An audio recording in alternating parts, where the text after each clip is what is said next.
I've registered as an Arizona independent.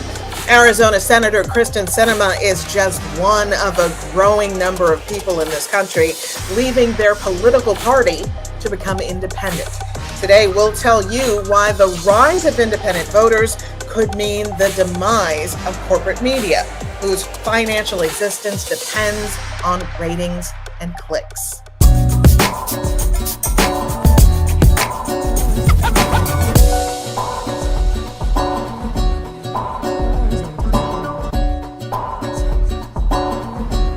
You're listening to the OVIS podcast with Tracy Grant.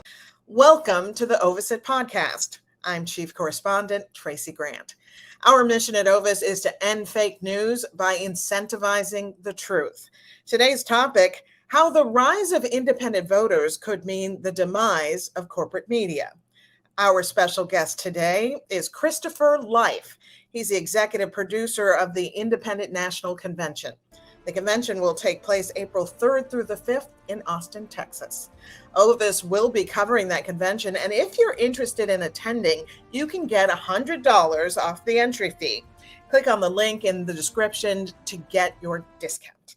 Recently, OVIS founder Linton Johnson sat down with Christopher Life to discuss the media's impact on the independent movement. Thank you, Tracy. Christopher, it's really nice to have you here. Before we get started, I want to play this first soundbite from Kyrsten Sinema about why she left the Democratic I've registered as an Arizona independent.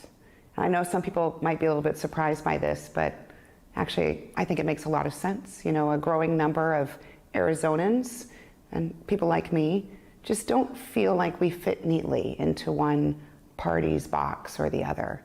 And so, like many across the state and the nation, I've decided to leave that partisan process and really just focus on the work that I think matters to Arizona and to our country, which is solving problems and getting things done.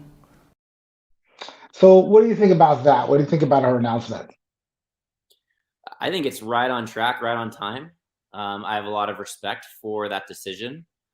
For years, I've imagined that about this moment in time, this like 2022, 23, 24, 25, we're going to start to see more people moving away from their formal affiliation with the parties that they use to get into office and move into independence. And so I wasn't surprised at all when that announcement came out. I was really pleased to see it. And Tulsi Gabbard's announcement came out, a couple months prior.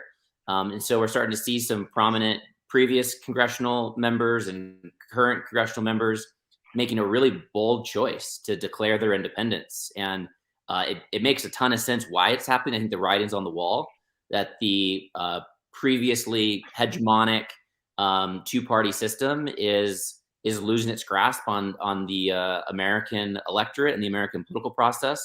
It'll certainly be years as there's a transition, but I believe full-heartedly that transition's underway, and that the future of American politics is independent. And so someone like Senator Sinema is not only, I think, making a wise decision for herself and her own political career, but I think she's also creating a groove that more and more elected officials can follow her lead. And so in that regard, I think it's a very bold act of leadership as well that I really respect. So how many independents are there in America right now? And what's the conversion rate from people leaving to their party into becoming an independent? So Gallup polls have been asking this question for decades now, running multiple polls a year asking the same question around party affiliation. And you can track over the last couple decades that the kind of numbers gone from 25% to 30% to 40% to 45%. And a couple Gallup polls last year got it to 50%. Of respondents identifying as independents.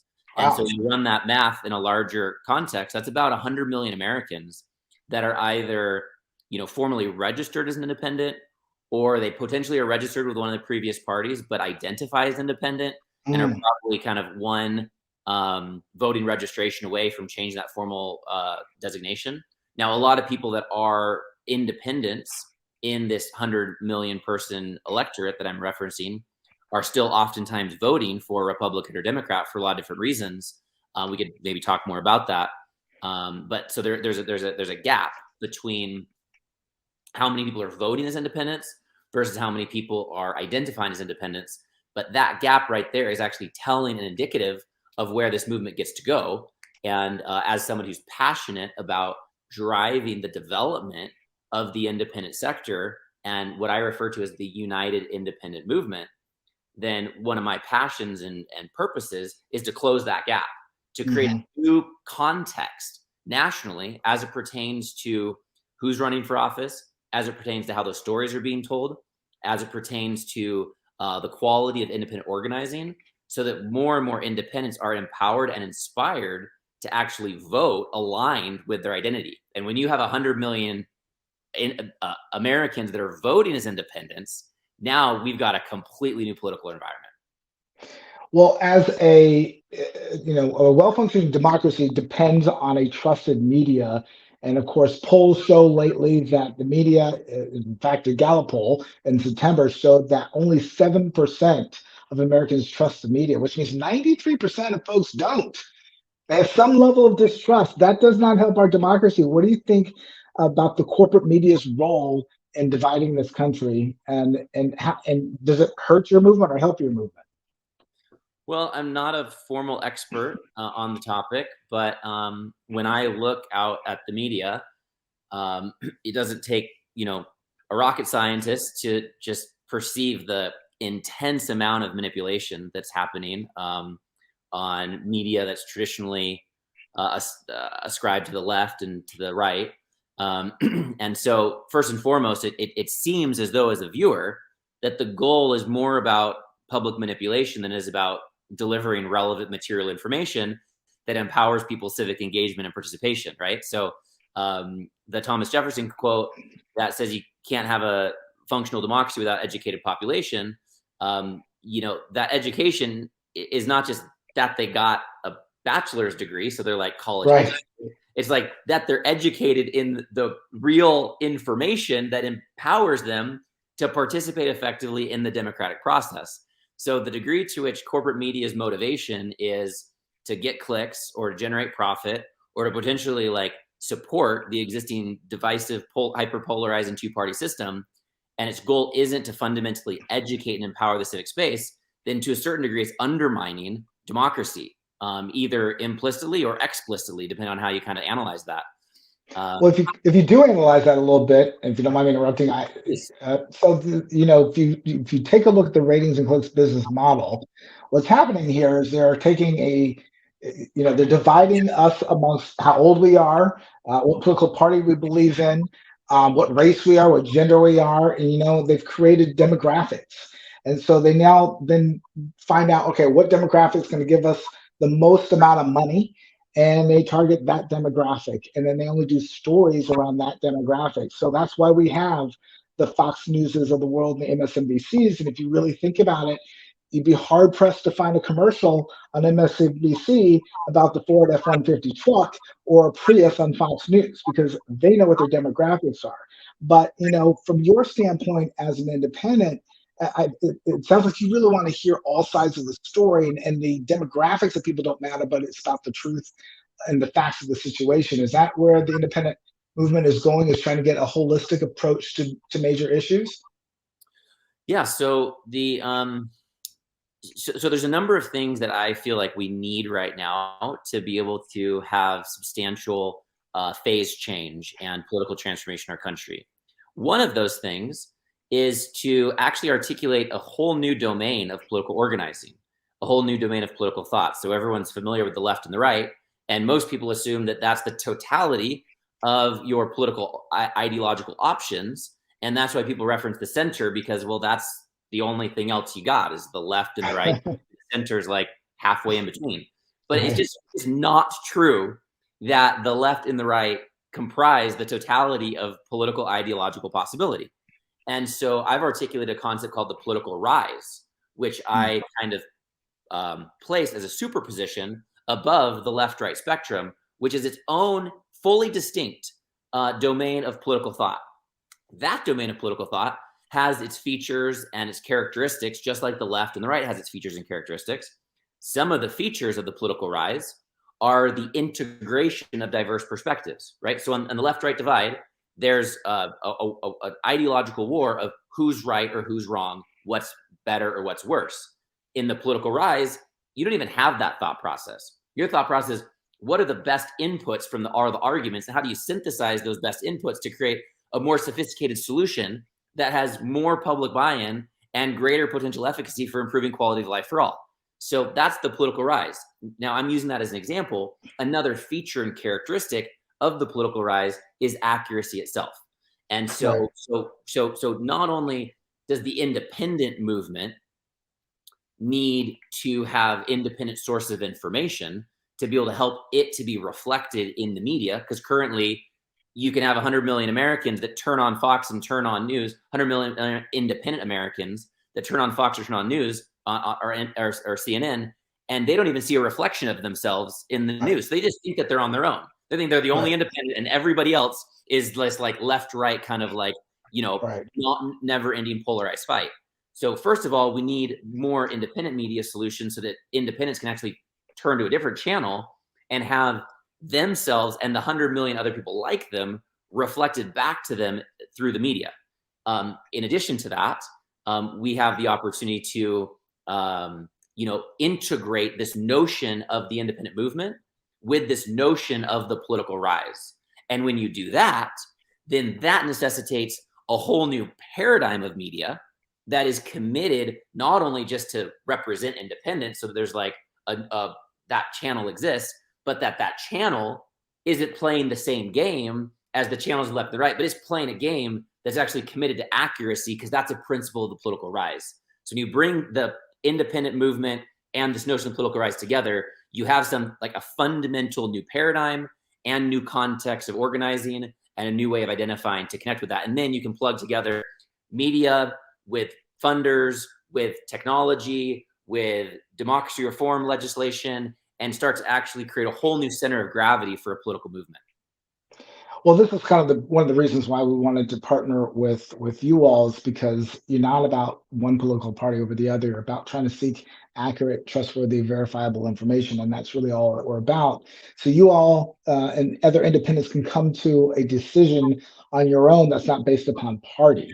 And we want to provide that. We want to be able to hold, one, our journalists accountable for telling the truth, and two, trying to show all sides of an issue in a factual way. So that way, independents, Republicans, Democrats, and anybody else in any other party can come to a conclusion that is factually based. And I'm going to play another soundbite from Kristen Sinema. It sounds like this is also where she is and where she's seeing America go, and I want to get your reaction on the other side. What I think is important about this decision and this move is that I'll be able to show up to work every day as an independent and not be, stuck into one party's demands of following without thinking. And as we've seen in recent years, both parties have created this kind of requirement or a pull towards the edges that you just unthinkingly support all of one party's viewpoints. I also feel like that is a problem right now, that they're catering to lemons, right? People are just going to follow them regardless of what the actual issue is and whether it benefits them. It's because it has a label of R or D, and they expect people to just follow the R or the D. What are your thoughts about what she's doing? Well, I mean, just when you heard her say that message, I don't know how it felt for you, but for me, I felt something. And I felt like, of course, an elected official should be an independent. Like it makes the alternative just seem ridiculous, Right. And when we say independent, right, on one hand, you have the political identity. I identify, or I'm registered as an independent, right? So she registered as an independent. So that was like a transactional element. But in addition to that, there's a whole cultural concept of independence, which is an actual set of behaviors. So somebody who is an independent thinks, speaks, and acts for themselves. They speak their own conscience. They act their own conscience. An elected official that's an independent should think, speak, and act for themselves in careful consideration and the best interest of all they represent. And that's exactly, kind of the drum that I beat. And that's exactly what I hear the senator speaking, that's her, or like her alignment. And I would just, again, restate what I said a moment ago. Of course, every mayor, every governor, every state legislator, every national legislator, and every president should be exactly that. They should be earnestly thinking for themselves in careful consideration of all that they represent. And I think that anything other than that just seems like an outdated, obsolete concept that the rising generation isn't going to put up with. Mm-hmm. And, you know, like, we're the generation of Uber, we're the generation of Airbnb, like a little bit of a paradigm shift and a little bit of technology, and all of a sudden the whole world works in a different way. So we're a hop, skip, and a jump away from massive disruption of the political space, just like Uber and Airbnb massively disrupted transportation and hospitality. And it's going to be a little bit of a paradigm shift plus a little bit of technology. And we're plus an idea whose time has come.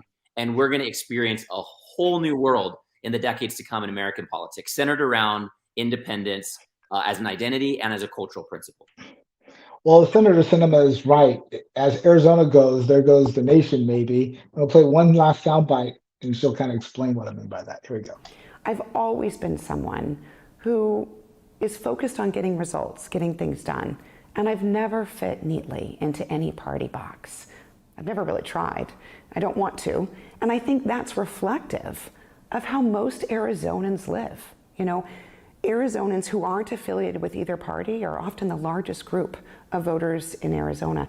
And even those who are affiliated with parties often find that they don't fit 100% into that box. Yeah, I think that here's an example for me about that. I was on one of your webinars a few weeks ago, and there was a woman, I'm forgetting her name. She's one of the speakers. Forgive me for forgetting her name. Amelia Power. Yes, and she was just talking about blockchain technology and how we need to use blockchain technology to break down barriers and help, issue birth certificates, and death certificates, and marriage certificates, and make that a simple process that we can trust for her constituents in her small town. She was a county supervisor, and I was like, "Oh my gosh, this is fantastic!" Right? And then I looked her up, and I saw that she was a Republican, and I thought to myself, first of all, it didn't fit my stereotype of Republican, number one.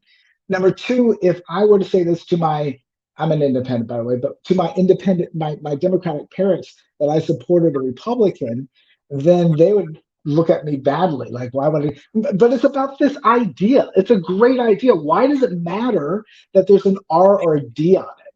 And that really kind of ticked me off, because I can see a lot of people not voting for her because of the letter, not because of the idea. And this is one of the reasons why I'm very frustrated with the two-party system, because we aren't getting to the issues. We're so focused on the brand of the R or the D that we lose sight of the more important thing, and that's the issue. And I'll just kind of like affirm your statement as a historical statement, not even as a present or future statement. Like, yeah, the R and the D dominated politics, and yeah, it still dominates politics, but in kind of like it's going out the door, going out of style real quick kind of a way. So I don't even really give that as much energy, because I just again, I see the writing on the wall that the rising generation is not going to play these same games. And so we have like an opportunity here to be able to define and articulate like the path forward that doesn't play by the same rules and the same parameters as the way that it was before. And, we have an upcoming event in Austin called the Independent National Convention. And one of our keynote headliners is Dennis Kucinich, who's a former mayor of Cleveland and a congressional representative who's dearly beloved by many people. And what he's going to be talking about is a clarion call for all elected officials, which are mostly Democrats and Republicans, to think for themselves. And so we're going to be kind of affirming formally this concept of an independent Democrat and an independent Republican. And with that, you see that, okay, they use this party platform as appropriate vehicle and electoral mechanism to get elected, because maybe there was no way to get elected as an independent at that time in that specific space. So use Amelia as an example for that. But that doesn't mean that they're actually like a Republican or a Democrat in the same way that we know that to have been. And so Amelia is absolutely an independent Republican. She'll say that explicitly. And the idea is to kind of normalize that concept so that more and more people who are elected through those respective platforms that may still be attempting to get reelected on those platforms. They may not be ready for the bold move that Senator Sinema is doing right now. Can add the I and the independent status next to their party status Oh, interesting. to be able to signal to the independent space and the other side, if you will, that yes, they got elected on that platform. Yes, they're a registered Republican, a registered Democrat, but I'm an independent Republican or Democrat. I'm thinking for myself, and I'm committed to represent all of my constituents rather than just half of my constituents. Because isn't that crazy? Yeah. If you're elected as a Republican or Democrat, you're more or less expected by your party to not represent effectively half of the people that are counting on your representation. Like, that's ludicrous. Right. And so you need an independent status next to the R or the D to even be able to have the context to represent your whole constituent base. Well, I love that allows people to not have to make the change as radically as they might think they might have to do. And I think that's kind of a perfect segue into talking about the upcoming convention in Austin, Texas, from April 3rd to April 5th. Tell us about that. How can people get there? Why should they go? That type of thing. Yeah. So, my political background is really just a passionate, independent civic activist, and I see the possibility right now with the senator's kind of declaration of independence as a perfect example that now is the moment in time for the independent space to get organized. Because if the independent sector is still fragmented and siloed between a couple dozen different political parties, with Libertarian, Green, and Forward kind of the most prominent these days, with Forward really on the rise, and then hundreds of different democracy reform organizations, and then millions of independent voters, and they're all segmented and siloed, then the independent space is working against each other in creating phase change and ending the control of the two-party system in our country. But when that independent sector gets more organized and coordinated for election activities and democracy reform activities and media and narrative development activities and local organizing activities, and the independent space can start to act as an organized political system, then that is what is going to build the trust and confidence of the American independents to start voting for independence, because independents aren't actually working against each other and undermine each other electorally. And so I'm in talks regularly with Angela McArdle, the national chair of the Libertarian Party, and other parties across the country about preparing for a new phase with a higher degree of coordination amongst different independent parties and non-affiliated independent voters. And so this upcoming convention is articulating that possibility and really declaring that it's time for a united independent movement. So we're bringing leaders from independent parties together, leaders from democracy reform initiatives, leaders from media, leaders from various aligned businesses, aligned brands, aligned social movements, and revealing this possibility of establishing a more coherent, organized, independent center of gravity and what that really entails. And I've articulated something called the Declaration of United Independence, which kind of helps to create the thread to stitch together this movement. We have former congressional representative and presidential candidate Tulsi Gabbard as one of our headline keynote speakers. I mentioned Angela McArdle, I mentioned Dennis Kucinich, and many other phenomenal national leaders coming together. We also have all different types of partners, including OVIS as a media partner of the convention. And it's really for everyone who is either A, in an existing position of leadership, of civic leadership or corporate leadership or organizational leadership, to come together and network and synergize with all different types of organizations working towards these same ends. Also for all different types of up and coming leaders, people that have run for office or are thinking about running for office or would like to get involved with local civic affairs in their community but don't really know how to start, to come and kind of get inspired and empowered to make a lot of the right connections and receive the inspiration that they need to be able to take the next actions. Just after the convention, we're running a 6-month leadership and action program. So the convention is a perfect activation point for people to kind of step up their leadership. And then the other kind of group that's really ideal to show up and be a part of the convention is everyone who's right on the edge. They're trying to figure out what's going on. They're curious. They're maybe have been a part of one party affiliation or another for their life. Like you mentioned, your parents were Democrats. A lot of people have been multi-generational in one party. And now they're thinking, maybe my future has to kind of divorce the trajectory of my parents, and I have to choose independence. And I want to learn more about this independent space. I want to learn more about the independent movement. I'm kind of curious and ready to get involved. Or I've never even been involved in the political process. And one of the reasons I was never involved was because I just had a bad taste in my mouth from this whole like left-right two-party thing. And I didn't want to resonate with that. And so, but maybe there's something new that I can resonate with. And so the upcoming convention is a perfect place, whether you're an existing leader, an up-and-coming leader, or an existing civic activist, or just really a curious kind of political participant, to come together. There's room for everyone. We're at the Austin Convention Center, April 3rd through 5th. It's going to be a phenomenal event, phenomenal content, phenomenal socializing, phenomenal art and performances, a phenomenal venue. I'm so excited about the Austin Convention Center's premium location called the Palmer Event Center, which is just this amazing home base for us to all be together for 3 days and just like ramp up the inspiration, ramp up the narrative and the storytelling and the relationships, so we leave that convention as attendees of that convention, as well as a national audience watching that convention, and media outlets telling the story of that convention, revealing that after that convention, after we're done on April 5th, that the U.S. independent sector is more organized, more coherent, and more capable of leading this country than ever before.